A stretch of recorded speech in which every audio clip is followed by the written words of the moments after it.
Why are they getting paid? What does a Spartan need to pay for? What is he buying? Is he buying a house somewhere? Halo Silent Storm takes place after Harvest and before the fall of Reach. It follows Master Chief. Oh no, he's not Master Chief yet.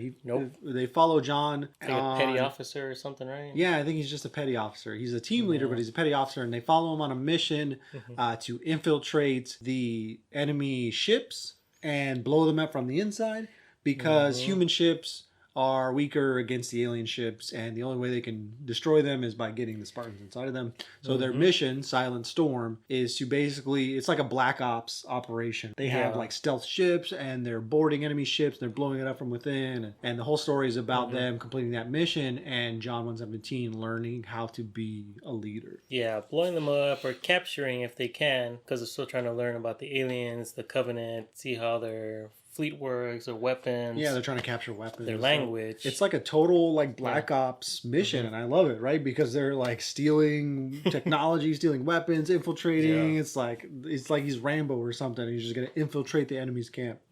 Yeah, and it's not like crashing into them with another, fighter plane. It's just them being launched in their armor. So that's it. Just launching Spartans from afar, and then they infiltrate them. That's like the rhythm of the story is they talk about the mission, and then they go on the mission, and a bunch of action happens.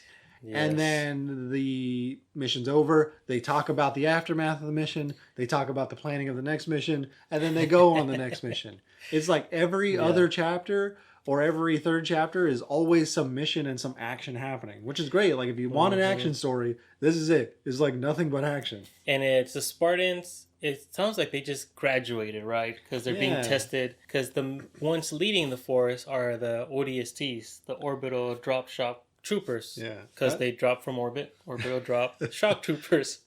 And these are the Black Daggers, which they say they are the veteran ODSTs. The ODSTs are not really special forces, right? They're just like a highly trained task force, where the Black Daggers are then again like even more specialized task force from the ODSTs, because they say these Black Daggers do have the most experience with infiltrating enemy ships, taking them down from within. They have the most experience fighting the enemy, whereas the Spartans don't have as much experience, but are obviously specialized soldiers. Yeah. To me, I compare them to paratroopers. That's like special training. It's not a whole bunch of them, but a minimal amount could do a lot of damage. That's what I kind of like imagine too, like if special forces were trained as paratroopers, right? Because special forces are like a limited group of specialized people, where ODSTs seem like there's like a huge amount of them. Except for the Black Daggers, they're like a small group. But that's how I imagine them too. Like if they train special forces to be just an airborne unit, and there's a bunch of them. Yeah, and the Spartans were still, they just graduated. They're not battle tested yet. So the colonel in charge of the Black Daggers, he put them in the back of the group. Yeah, they're supposed to be like assaulting some position, and the Spartans are in the back instead of being in the front. Which tactically never makes sense. Like they're essentially a tank. Right? They were a tank, and they were carrying the heavy weapons. Yeah. Well, okay, carrying the heavy... If you're carrying a nuke on your back, I don't know if I want you in the front. Yeah. But somebody else could have carried the nuke. Just like imagine them as a tank, right? Like if you're assaulting a position, you put the tank in front, your infantry's behind them. They're using it as cover. And that's what John, Master Chief, eventually in this story, that's what he kept complaining about. It's like, we were meant to lead from the front. We are tanks. Why are we in the back? Like, just do your job. Listen to me. So whenever he had the chance, he went to the front and... Yeah, he went to the front. He didn't really mess up the mission, but he did achieve it. But I did like how honest. How honest everybody was, but also how confused John was, and we were. We were like, yeah, John's obviously right. He should be leading from the front, and he should be doing these things and saving people. But then we learn after the fact that he doesn't know how to work as a team, and everybody else ended up having to react to his actions rather than having a coordinated attack, right? Yeah. And that's what I like too, is like, yeah, you should have listened to him, but then you get this insight afterwards. You're like, oh man, he definitely did not work as a team. He should have. It is weird that they both put him in the room when they were planning their battles, but also did not listen to him. Oh, yeah. Only until the middle of the book, and in the end, like, oh, yeah. Oh, you are smart. I guess you do know what you're talking about. Yeah, the only one that did listen to him was Sergeant Avery Johnson, who was part of the Orion Project. Yeah, which is the first Spartan project, or Spartan program, right? It's like turned into super soldiers. which was, I guess, Spartan 1, because immediately it jumps from Orion Project to Spartan 2. So it was a failed project because I guess they used adults, volunteers, and then Spartan 2, they abducted kids. Yeah, I don't know enough about like the Halo history, but this book seemed so like made for Halo fans because you got Sergeant Avery Johnson, right, the hero of Harvest. You got the Spartans, John 117, Master Chief himself. You got ODSTs, all three of these guys going on clandestine missions. Like, dude, this is what Halo fans have been waiting for. Yeah, and at the same time, it was like James Bond because you had spies, you had some of the, what are they called, the rebels? Oh yeah, they had like a rebel human resistance against the UNSC, and they infiltrated ONI. There's backstabbing going on. Yeah, and the ODSTs. Yeah. A lot of backstabbing, a lot of maneuvering, and John, he was just trained for battle. So I think a big key for Avery Johnson, he was meant to guide John and teach him the way of like operating within the command structure, which is way more political. It's a lot more human than John is, right? Like John is more tactical because he's been trained since being a child, and so he thinks everybody should be that tactical, even the commanders. You would think, right? Like admirals should be that tactical. They're not. They're more political. Yeah, and it's funny because he was in the meeting, and it said in the book that he tried so hard not to look bored.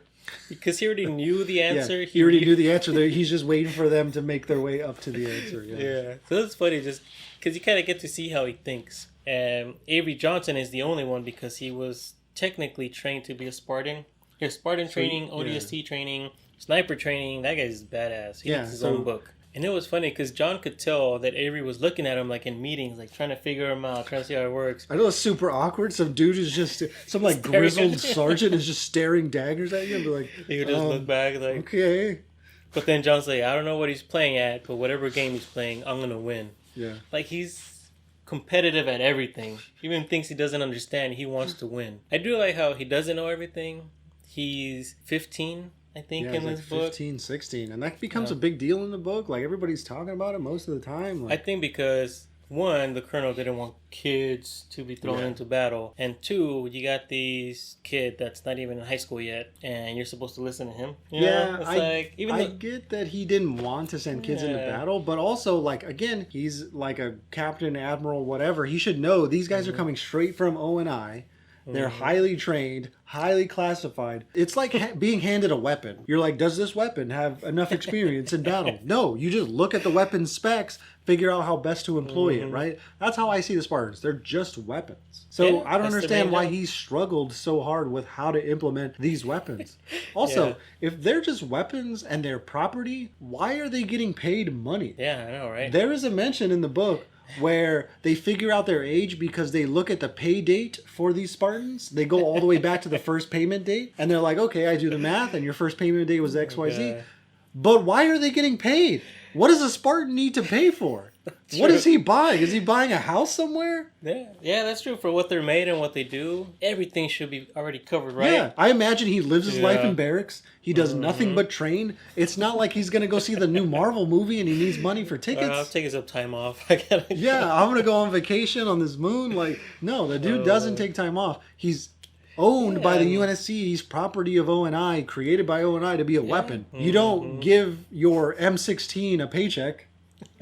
I do like the story, but I think one thing I didn't like about it was that the battles, the fighting seemed very like tedious. Like there was just so much to read. Like he blasted this dude in the head and then he cocked his trigger and then he blasted this guy in the head and then he ran out of bullets. So he put it down on the ground and then he grabbed this weapon from his back and on and on and on. I kind of wish those battles, although very kinetic and thrilling, I wish they were a little more compact and give it to me in pieces rather than just an entire chapter devoted to just one action scene. Yeah, I think it depends on the reader. Because for us, we've already seen it, we've read all that. But people that are just getting into it, I guess you could visualize it more. Like taking the gun out, putting it in the holster, getting this from the back, from your side mount, for magnetic, whatever. Yeah, they did everything. But one thing I think they overdid was the nukes. They were nuking everything. Everybody has a nuke. It seems like just handheld nukes. Yeah. And does just everybody have a nuke? Like, what's happening? Yeah, and they were nuking aliens in space. They were nuking them at the base. They were nuking them in the airplanes. It's like, there's radiation. Yeah. And there's like a like a shockwave and all that, right? Like it could kill a bunch of other people, or just if you knew. Well, I'm not like a physicist, but I think in space there's no shockwave.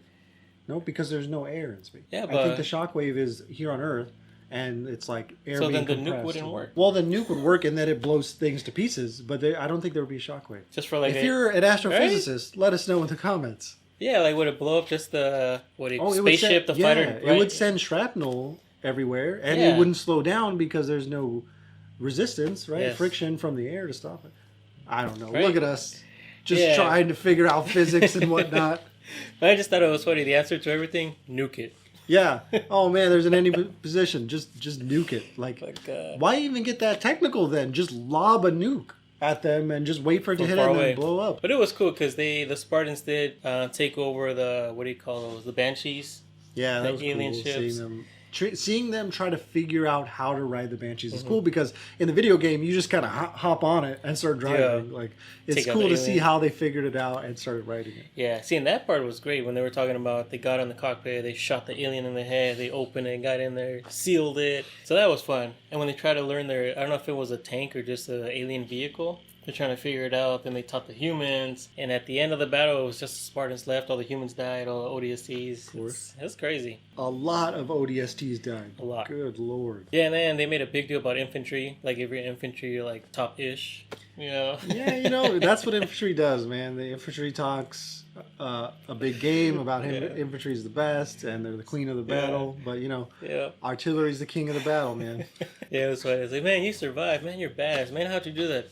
I'm infantry. So now, comparisons to the TV show, because everyone knows about the TV show. It came out on Paramount Plus. Covenant's already glassing planets, and they're trying to figure out their language, what they want, right? Yeah. In comparison to the TV show, likes and dislikes. Like, what do you think? Yeah, the TV show did not do Master Chief justice. He was supposed to be some kind of like emotionless robot in the beginning, and then they took out some like thing that then gave him emotions, or it stopped suppressing his emotions, so now he had emotions. I felt like he had way too many emotions. At that point in time, I felt like he was a battle-hardened soldier. He knew he was going to lose people. He also got very angry when he realized Dr. Halsey abducted him, basically, which John figured that out, and he did not have that reaction. Yeah, and it wasn't like he was fine with it, but he understood because he was a much more calculating person in the books. Yep. Whereas in the show, he was a much more emotional person. My mom, my dad, what you do to them? I'm gonna kill you, even though I've been training and I see you as a stepmom kind of thing. This is something I would have wanted to do anyways, because that's what Dr. Halsey looked for.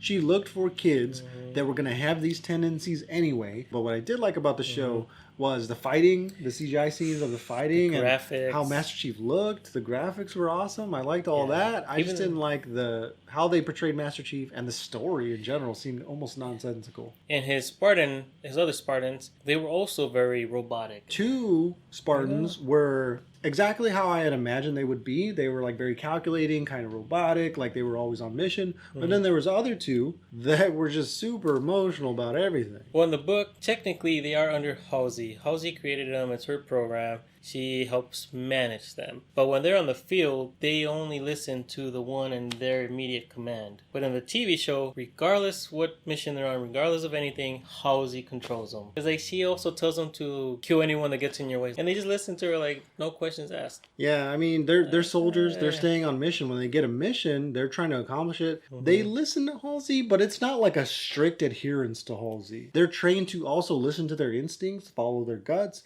make smart decisions. They know robots on the battlefield don't work. They don't want robots. They want smart humans making decisions. Yeah, but in the show, they seem too robotic. Like, okay, yes, Dr. Halsey said do this. So murder these 7 people. And then one Spartan, she tried to talk to the other 2, like, wait, Master Chief is doing this for a reason. It's like, shut up. Dr. Halsey said don't do that. Yeah, We're knocking you out and tying you up. It's like, Dr. Halsey said kill Master Chief. No, they were all very closely in the books, intertwined. They were all very good friends. They all came up together, literally. They were trained to work as a unit.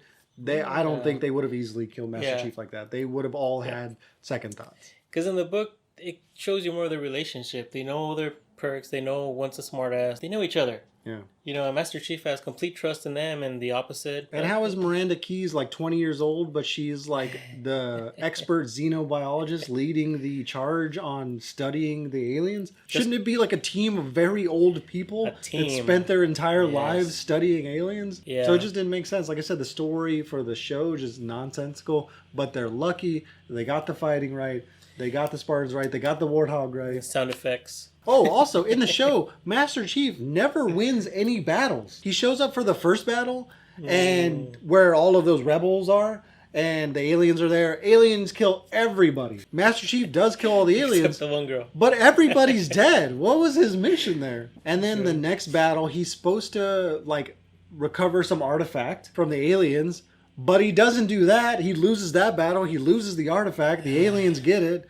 And then in the very last battle, right at the end of the season, he's fighting off all the aliens. He's trying to save his people. He's trying to get the artifact back, and he fails. He dies. He doesn't actually win any battles.